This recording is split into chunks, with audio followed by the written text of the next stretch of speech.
राष्ट्रवादीचे खासदार सुनील तटकरे सध्या सामच्या ऑफिसमध्ये आलेले आहेत. सर, बाप्पाचं दर्शन घेतलेलं आहे. काय बाप्पाच्या चरणी पहिली प्रार्थना आहे, काय मागणं आहे? सामच्या BKCच्या नवीन कार्यालयात आज गणरायाचं बाप्पाचं दर्शन घेत असतानाच राज्यातल्या बळीराजासाठी आणि विशेष करून आमच्या लाडक्या भगिनींच्यासाठी प्रार्थना केली. ज्या नवीन योजना सरकारने केलेल्या आहेत त्याचा लाभ त्यांच्यापर्यंत पोचवोच. विशेष करून राष्ट्रवादी काँग्रेस पक्षाने सातत्याने पाठपुरावा केला होता केंद्र सरकारकडे. आदरणीय दादा, मी स्वतः, प्रफुल्लभाई, की केंद्राने कांद्याच्या निर्यातीच्या संदर्भातलं धोरण बदलावं, सोयाबीनच्या बाबतीमध्ये बदलावं. आणि आज बाप्पाच्या चरणी नतमस्तक होत असताना मला खूप समाधान आहे की भारत सरकारने कालच या संदर्भातले शेतकऱ्यांच्या हिताच्या दृष्टिकोनातून निर्णय घेतलेत आणि एक तऱ्हेचा जो बळीराजा कष्टकरी आहे त्याला न्याय देण्याचा त्या निमित्ताने प्रयत्न केला. इथे आल्याच्यानंतर समाधान तर आहेच, कारण सामचं हे प्रशस्त कार्यालय, सामर्थ्य महाराष्ट्र याच्या नावाने असणारा हे संबंध समूह हा सगळ्याच क्षेत्रामध्ये, वृत्तपत्राचं क्षेत्र असेल, डिजिटल असेल, ॲग्रोवनच्या नावाने असेल, अशा वेगवेगळ्या माध्यमातून आज सकाळ जनमानसाच्या वरती जे काही एकमेकापेक्षा प्रभाव निर्माण करत आहे त्याचा माझला नक्कीच त्या ठिकाणी आनंद वाटतो आहे. पण सर, आपण जसं म्हणताय की खरं तर सरकारने वेगवेगळ्या योजना आणलेल्या आहेत, मात्र सध्या जी योजना जास्त चर्चेमध्ये आहे, लाडकी बहीण योजना, या योजनेवरून सरकारमधले तिन्ही पक्ष श्रेयवाद घेताना पाहायला मिळतात. नेमकं कुणाच्या वाटेला हे श्रेय जातं? नाही, श्रेय जातं आहे महायुतीला, त्यामुळे ते श्रेय कोणाला जात नाही. कारण आम्ही राष्ट्रवादी काँग्रेस पक्षाचा अध्यक्ष म्हणून मी जनसन्मान यात्रा ही संबंध महाराष्ट्रामध्ये पक्षाच्या वतीने ठरवली. शिंदेसाहेबांचे सुद्धा त्यांच्या पक्षाचे वेगवेगळे कार्यक्रम असतात. भारतीय जनता पक्षाचे तर कार्यक्रम वर्षभर त्या ठिकाणी सुरू असतात. अशा वेळेला प्रत्येक राजकीय पक्ष आपापल्या योजना आणि पक्षाचा विस्तार करण्याचा प्रयत्न करत असतो. पण शेवटी सामुदायिकरित्या आम्ही तिघेही एकत्रितच आहोत, एकत्रित राहणार आहोत आणि आगामी येणाऱ्या महाराष्ट्राच्या विधानसभेच्या निवडणुकीला महायुती म्हणूनच त्या ठिकाणी सामोरं जाणार आहोत. पण सर, आपण बघतोय की जशा पद्धतीने सध्या महायुतीमधले अनेक खरं तर वाद समोर येताना पाहायला मिळतात. जे मित्रपक्ष आहेत त्यांच्यातले अनेक जे नेते ते अजितदादांवरती असेल, आपल्यावरती असेल, आपल्या पक्षावरती असेल, सातत्याने एक टीका करताना पाहायला मिळते. कुठेतरी आता राष्ट्रवादीचा मार्ग खडतर होतोय का? ही विधानसभा कशी जाणार आहे नेमकी? राष्ट्रवादीचा मार्ग खडतर नाही तर तो एकदम सुसाट आहे. खरं आहे की लोकसभेच्या निवडणुकीच्या वेळेला सुद्धा तिन्ही पक्षाचं सामंजस्य घडवण्यामध्ये आम्हाला सर्वांनाच दुर्दैवाने अपयश आलं. राज्यपातळीवरती आम्ही एकत्रित बसत आलो, परंतु जिल्हा स्तरावरती, विधानसभा मतदारसंघावरती स्तरावरती सामंजस्य निर्माण करण्यामध्ये आम्हाला यश आलं नाही.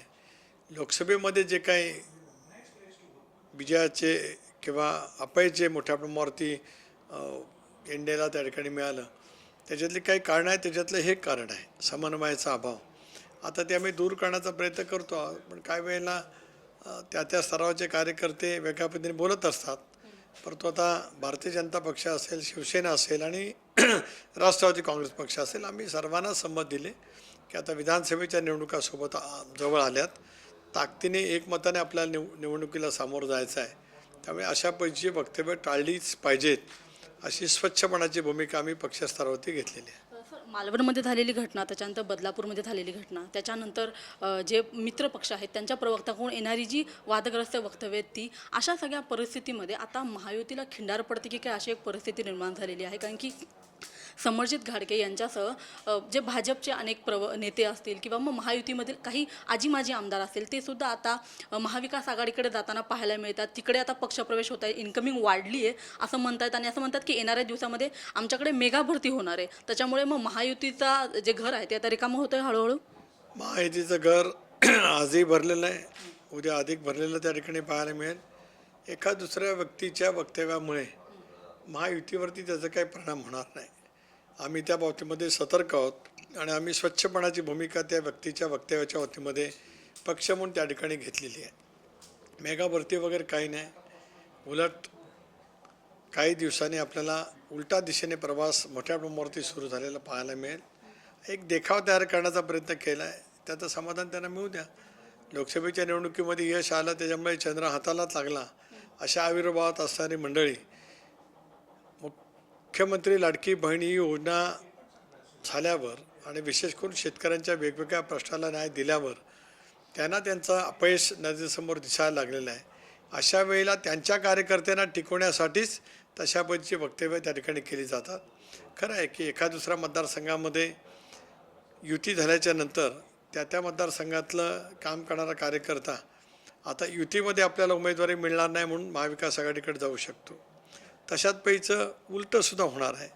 उलटं हो न हो राज्यात पुन्हा महायुती सत्तेवरती 100% येईल. सर तुम्ही आता विश्वास खरं तर व्यक्त करताय, मात्र जशा पद्धतीने लोकसभेचा निकाल आला होता, आता पुन्हा एकदा चर्चा सुरू झालेली आहे की बारामतीचा गड आम्हीच राखणार.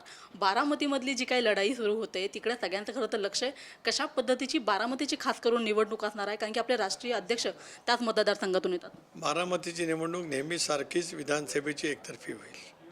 अजिबात कोणाच्याही मनामध्ये संभ्रम संदेह असण्याचं काही कारण नाही. बारामतीकर सुज्ञ आहेत. ठीक आहे, भावनिक मतदान त्यावेळेला झालं, ते होणं कदाचित स्वाभाविक असेल, मला माहीत नाही.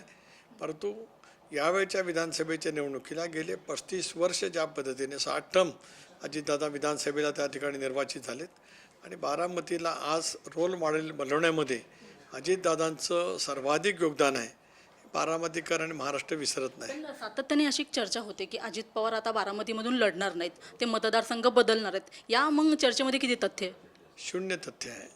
मतदारसंघ बदलला जाणार नाही. मी प्रदेशाध्यक्ष म्हणून ठामपणाने या ठिकाणी सांगतो, दादा बारामतीमधूनच लढतील आणि प्रचंड मताधिक्याने क्रमांक 1च्या मताधिक्याने राज्यामध्ये निर्वाचित होतील. पण तशा पद्धतीने तुमच्याकडे आता जे पक्ष फुटल्यानंतर तुमच्याकडे अनेक आमदार आले, पुन्हा एकदा चर्चा सुरू होते की त्याच्यातले अनेक आमदार आता पवारांकडे जाणार आहेत, पुन्हा एकदा मूळ राष्ट्रवादीकडे जाणार आहेत, अशा पद्धतीची चर्चा होती. ही फक्त चर्चा त्यांच्यामध्ये जे काय उद्याच्या भवितव्याच्या काळामध्ये उलट्या दिशेने प्रवास होण्याची सुरुवात होणार आहे ते रोखण्यासाठी करण्याचा केविलवाणा प्रयत्न त्या ठिकाणी होतो आहे.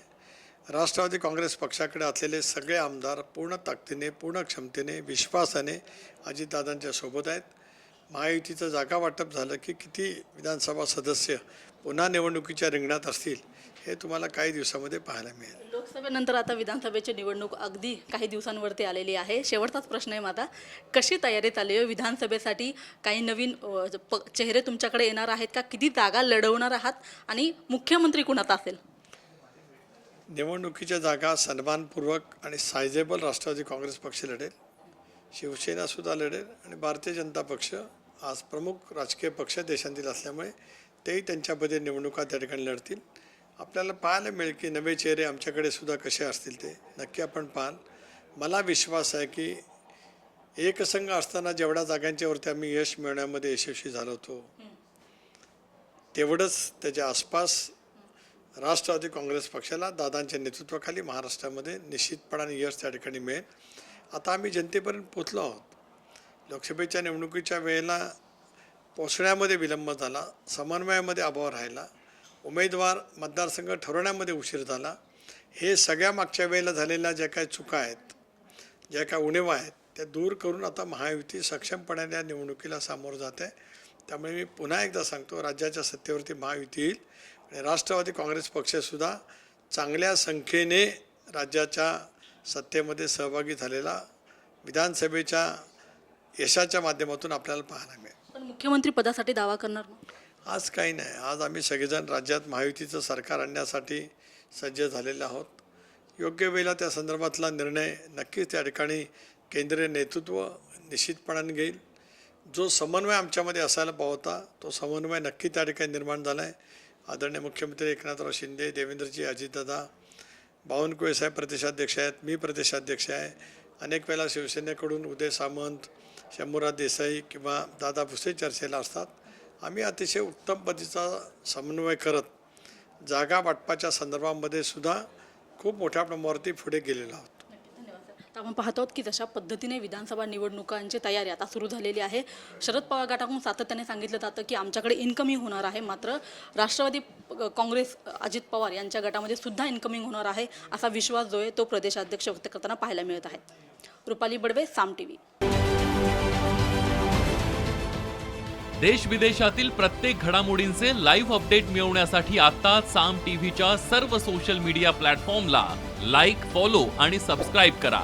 तसंच सर्व नोटिफिकेशनसाठी बेल आयकॉन प्रेस करायला विसरू नका.